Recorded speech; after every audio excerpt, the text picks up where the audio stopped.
Hi, Druzy Mandius. I just wanted to make a quick video response to your comment because I thought that it brought up some good issues that needed a more thorough treatment.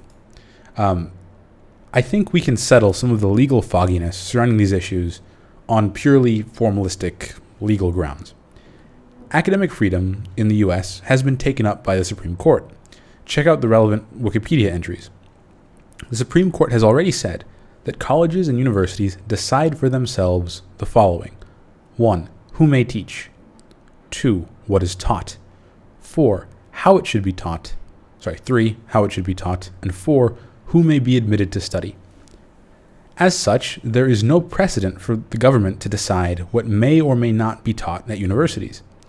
This means that in order for the government to interfere with the curriculum in the way Sargon approves of, a new precedent would have to be set. The next question, logically, is, do we want these precedents to exist? The answer is plainly no, for reasons that I'll come to in a few seconds. You also misunderstand incitement. There is nothing unprotected about speech that incites action. In the United States, speech only becomes unprotected when it has the effect of inciting people to imminent unlawful action. Check out the actual law or any of the wiki entries on freedom of speech and incitement. Even if the speech of SJWs is meant to change the behavior of students and cause them to take action, as long as this action is not both imminent and unlawful, it remains protected speech. Now, I agree with you on almost everything, but in order for speech to be free, which really means not subject to government control or censure, there is nothing special required of it. It doesn't have to be rational or factual or reasonable. If it did, this would give the government the power to decide what rationality is, a very dangerous thing. It doesn't matter that these schools are teaching absolute madness, or are irrational, or are betraying the glorious tradition and methodology of the West. And I say that without irony. I do believe it is a glorious tradition. They are private entities, and the government, except in extremely limited cases, is not permitted to interfere with their speech.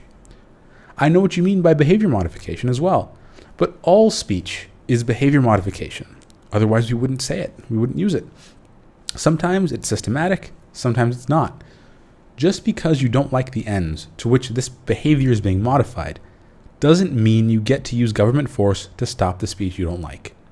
And this is a very good thing, especially since the power of the government is as easily used by the wicked as by the righteous, often more easily, since the wicked have no scruple.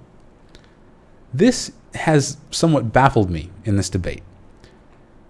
It might be nice to have the government ban things you don't like, but by creating that power, you all but ensure that it will be used against you in the future. The reason the government shouldn't be used to ban these courses has nothing to do with the presence or absence of the truth in these courses. It has everything to do with preventing the expansion of the government into private higher education. I live in Vietnam.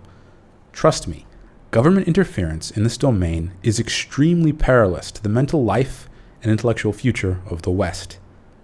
Maybe we lose to the SJWs this generation, but don't poison academia forever because it's filled with some pests today.